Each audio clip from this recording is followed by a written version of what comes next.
They said she was cursed, born unlucky, burdened, and bound to suffer. But no one knew she is destined for greatness. What began as a forced marriage meant to destroy her would unravel a secret so explosive, the entire village would leave the whole town of Obama in shock. She was handed over like trash, only to rise like royalty. But how? This isn't just a story of suffering. It's a tale of hidden identities, betrayal wrapped in kindness, and a twist so unexpected, it will make you question everyone you've ever underestimated. Because sometimes, the man sleeping on the street is the one who owns the city. And the girl you thought had nothing is the heir to everything. You won't believe what happens next. Keep watching. Because before this story ends, someone's mask will fall, and lives will never be the same again. Juliet stood at the edge of the stream in Obama Village, her toes digging into the wet soil, staring at her faint reflection in the water. The late morning sun filtered through the thick canopy above, and the air was rich with the earthy scent of wet grass and rotting leaves. Around her, the forest buzzed with life, crickets shrieking in the underbrush, birds gossiping in the trees, and somewhere nearby, the faint thud of a hoe hitting stubborn ground. But Juliet didn't hear any of it. Her ears were filled with the silent scream of a heart that had been breaking since she was 3. Juliet's mother had died under mysterious circumstances. No one ever told her how.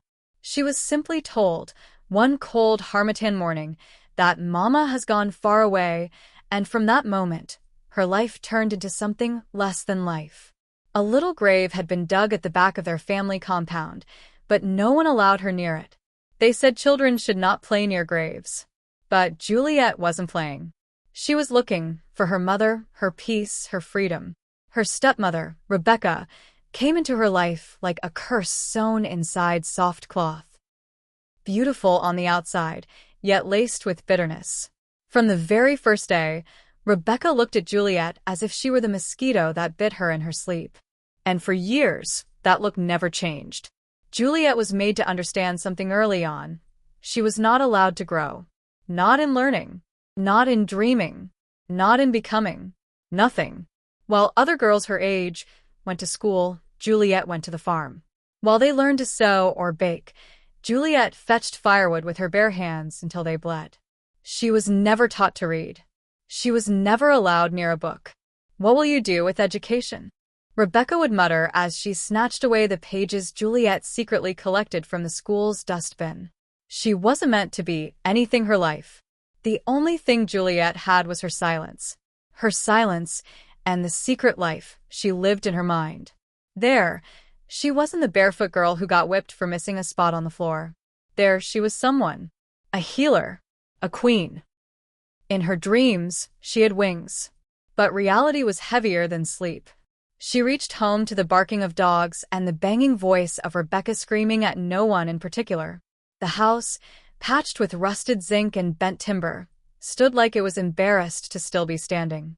Rebecca's voice cut through the air like a knife. Juliet, you useless goat. Come and wash these plates before I break them on your head. Juliet did not argue. She never did. Arguing was for people who had someone to defend them. She had no one. Not even her father, who died quietly 2 years ago and was buried faster than he lived. Juliet often wondered if he had been alive, would he have protected her? But the truth she never said out loud was this: he never protected her even when he was. As she scrubbed the blackened pots under the orange sun, her stomach tightened. Not from hunger, though she hadn't eaten since morning. It was from fear. A deep fear that something worse was coming. The air felt thicker. The birds weren't singing anymore. Something was coming. That something came 2 weeks later. It entered the village as a whisper, then grew into a tale everyone repeated in low tones. Have you seen this strange man in Obama? At first, no one paid attention. Strangers passed through all the time. But this one was different. He didn't pass through. He settled. Not in a house. Not in a room. Not even under a roof. He lived at the mercy of others, sleeping on verandas, under shops, and sometimes beneath trees. His clothes were torn, his beard thick, his feet cracked like old yam. Children called him Waka Waka. Adults simply ignore him, but not Rebecca. One evening, as Juliet returned from the stream again, she found a steaming bowl of food on the table and a strange twinkle in Rebecca's eyes. "Take this to the man under the mango tree," she said. Juliet's heart paused. Rebecca had never fed her with meat. Yet here she was, giving food to a stranger? Why? Juliet wanted to ask. But she knew better. Questions brought beatings. So she obeyed. As she approached the mango tree, she saw him, Stephen. That was the name everyone knows him with. Stephen, the homeless man.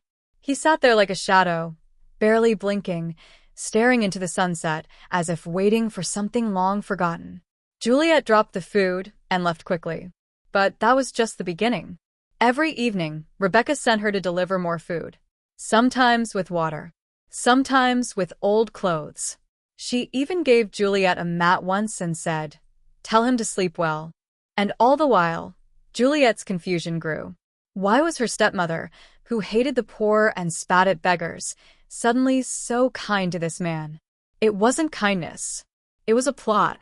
As time tiptoed forward in the dusty lanes of Obama Village, Rebecca's plan thickened like bitter ogbono soup left too long on fire. The villagers had grown used to seeing her carry food to the ragged man under the mango tree.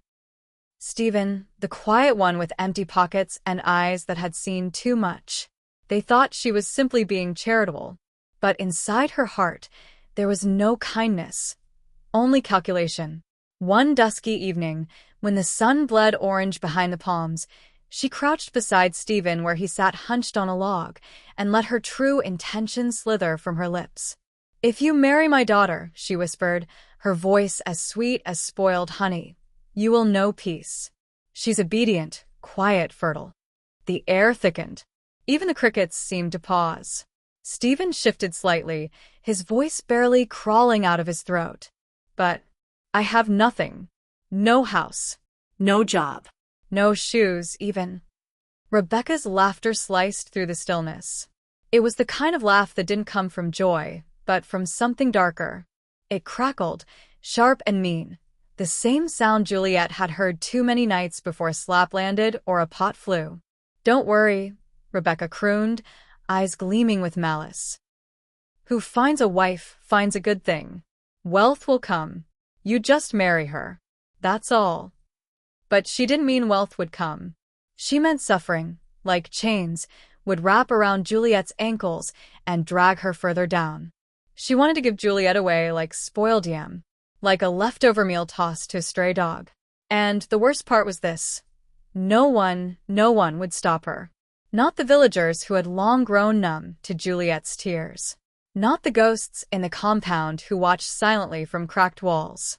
Not even the sky, which hadn't rained in days, as if the heavens themselves had turned their backs. The days that followed felt like walking barefoot through fire. Rebecca grew colder, sharper. Her words became knives. Her hands, whips. She stopped speaking in commands and started screaming in curses. "You will marry him, or I will kill you." Juliet tried to run once. Just once. But that night, the village heard the crack of cane against skin. And then silence. Terrible silence.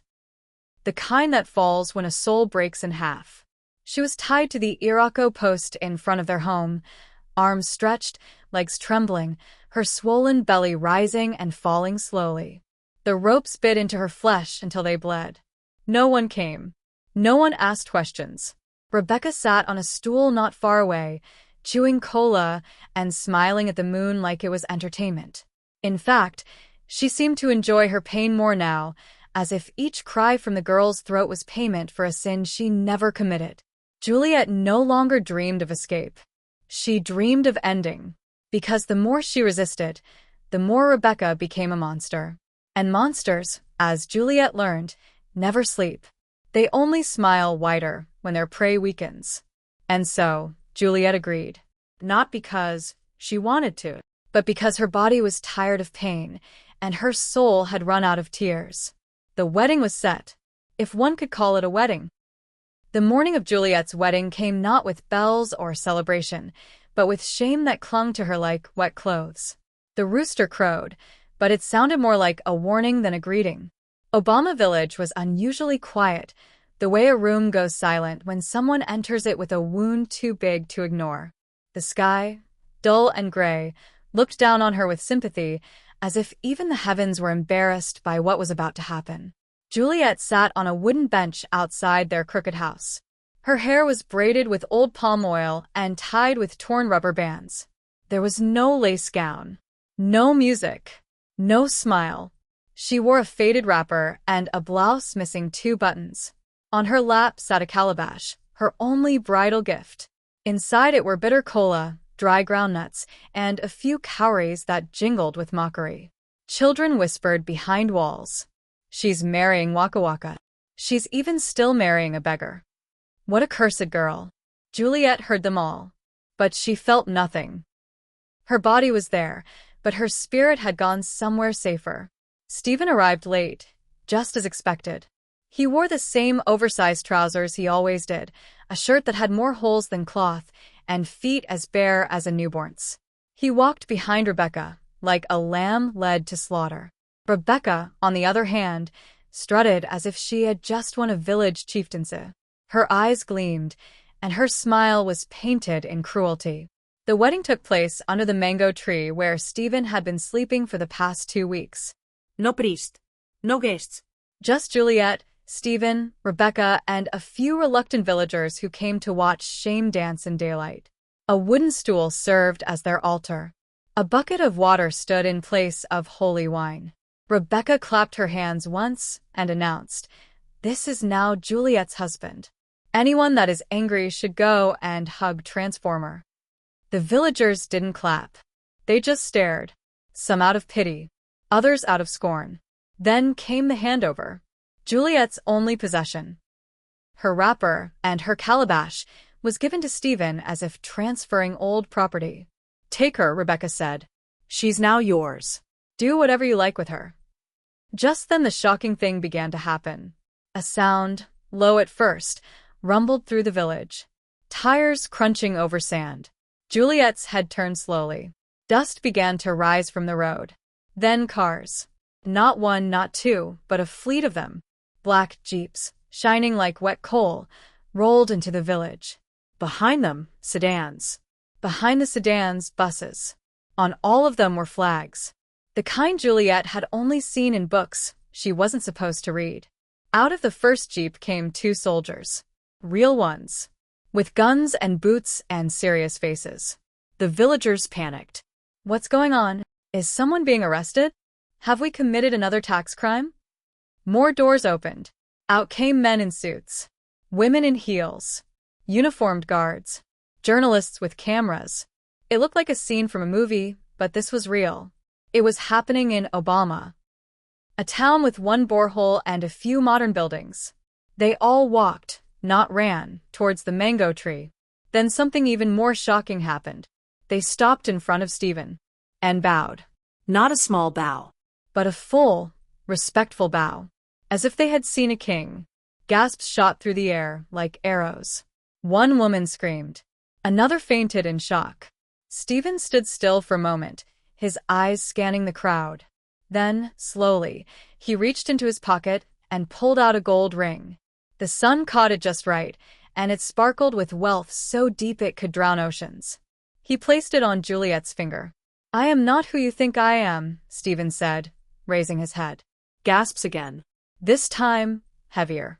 "I am Prince Stephen Ezra, son of King Ezra of Okana Kingdom.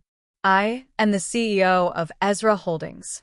Our company spans across the United States, United Kingdom, and several parts of West Africa. I came here searching not for comfort, but for character.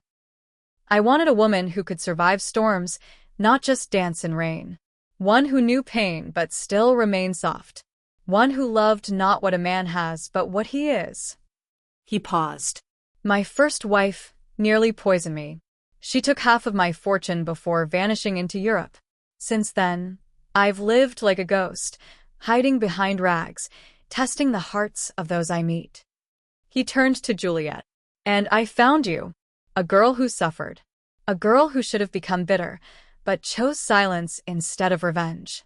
You were forced to marry a man without a name, and yet here you are. Tears gathered in Juliet's eyes. Not because she understood everything, but because finally someone had seen her. Rebecca stood frozen. Her lips trembled. Her knees buckled. I didn't know. Stephen's guards ignored her. They surrounded Juliet instead. One brought a box. Inside it was a golden necklace, money, documents, and keys. This, Stephen said, is your new life. From this day, no one shall command you. You will live in Lagos. You will learn. You will grow. And you will never know suffering again. The villagers clapped. This time, truly, loudly. Some danced. Some cried. But one person couldn't move. Rebecca. She tried to speak, but her voice had lost its power. Stephen looked at her only once more and said, "The evil you planned became the ladder of her breakthrough. For that, thank you." The convoy turned back, Juliet at its center. But the village would never forget. That day, a beggar married a girl and left as a billionaire. And the woman who tried to curse a child was left to eat the crumbs of her own wickedness. The story of Juliet and Stephen isn't just a tale, it's a mirror. A reminder that sometimes your greatest pain hides your greatest promotion. That the ones who push you down may be unknowingly preparing the platform for your rising. That humility is not weakness, and kindness is not foolishness. That life doesn't always shout when it's about to change. Sometimes it whispers through trials. And perhaps most importantly, it teaches us that you don't need to fight dirty to win big. Sometimes just holding on, just staying good when everything around you is bad, is the loudest scream of power. But ask yourself, what would you have done if you were Juliet? Would you have remained kind, or become cruel like Rebecca? Would you have judged Stephen by his rags, or waited to see his soul? The world we live in is full of hidden identities and unexpected turns. Today's beggar could be tomorrow's king, and the girl with torn wrappers may be walking into a royal destiny. So, be careful how you treat people, because life always comes full circle. If this story moved you, if it made you think, wonder, cry, or even smile, backhand index pointing right dark skin tone, please like, share, and subscribe to Candor Stories, where African tales come alive with truth, suspense, and unforgettable lessons. And don't forget, this is just one of many. A new story is coming. A story that will shake you. So, turn on the notification bell. Movie camera, stay tuned. Books, and keep watching Candor Stories, where every story holds a secret.